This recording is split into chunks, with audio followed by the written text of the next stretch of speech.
in all likelihood, will select excavation as the preferred alternative. And so by doing this as a removal action, we'll have already been one step ahead of ourselves. Okay. So when we get time for the rod, we'll say removal action, and we're doing it. Okay. Or we'll say excavation, and we did it as a removal action, is what I meant to say. And then I just want the regulators to know, is particularly the water board, I really have problems with these guys finding stuff and then going back a couple years later and saying, whoops, it's all gone, but it was there for 70 years, and then all of a sudden in 2 years it's whoops, all gone.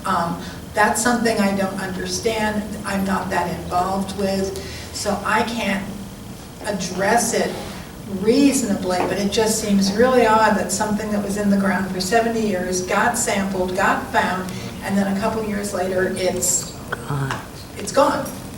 And that's something that they did, you said it a lot in your document. Also, I wanted the water board to know in particular, because I'm very concerned about the slurra.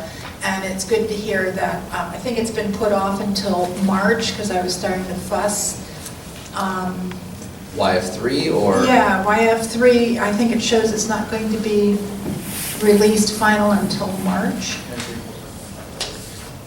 Well, And the problem, and you were concerned because I think the thought was that they weren't doing as much as you had hoped they were doing, and it seemed like they were trying to go final without doing the full analysis. But in the feasibility study addendum, which is not part quite of this presentation, the Navy states that excavation is a guaranteed solution to TPH in soil, especially if it's above the water table in the capillary zone and below the water table in adsorbed to soil. And they're going to clean up the TPH here, but YF3, they're saying, oh, it's weathered, it's old, it's in ganglia, we don't have to worry about it.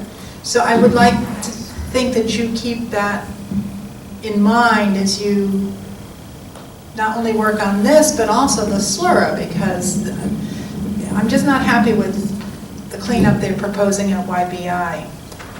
well, there's issues at YBI, and we've talked about it a lot, and that's the reason probably that it's been delayed. We've been going back and forth quite a bit, and so this letter wasn't ready for this reason. But you have to understand it's also right at the water line, so you can't just excavate. It's not that easy to remediate. So we do agree that there are issues in the water board. The Navy agrees that there's data gaps that we need to look at to decide what to do about it, but you can't just go in and dig. It's a really complicated process. So that's, it just needs to be looked into. Okay. It's a lot more expensive than digging someplace where you don't have the tide line. Well, and that's part of what I'm seeing now. It looked to me like a very good idea in the beginning for the Navy to triage all the sites, both here in Alameda and Hunters Point, and get those places that could be reused during the interim period, ready for a fossil.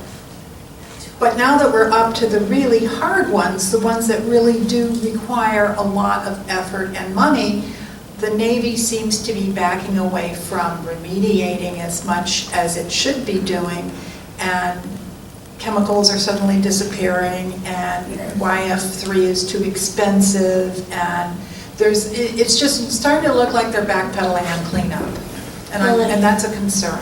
Yeah, I don't think chemicals are going to suddenly, miraculously disappear from YF3. So we're going to be looking at getting more data to understand the situation better, and then make an informed decision based on that.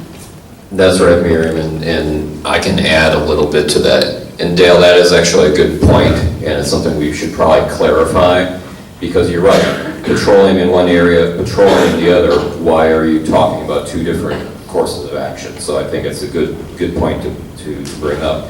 I think at YF3, we can definitely say that we have not decided what we're going to do there yet. I think all options are on the table. I think just what we want to make sure we're doing is not to do more harm than good due to the location. It really has to do with YF3 being on the shoreline, right in the middle of the habitat, the eelgrass, etc. A little different than what you have at Gateview, 1313, 1311, where it's more accessible. So I think that in the correspondence that you've seen, yeah, it may not tell the entire picture, but I think we can definitely say, yeah, all the options for YF3 are on the table.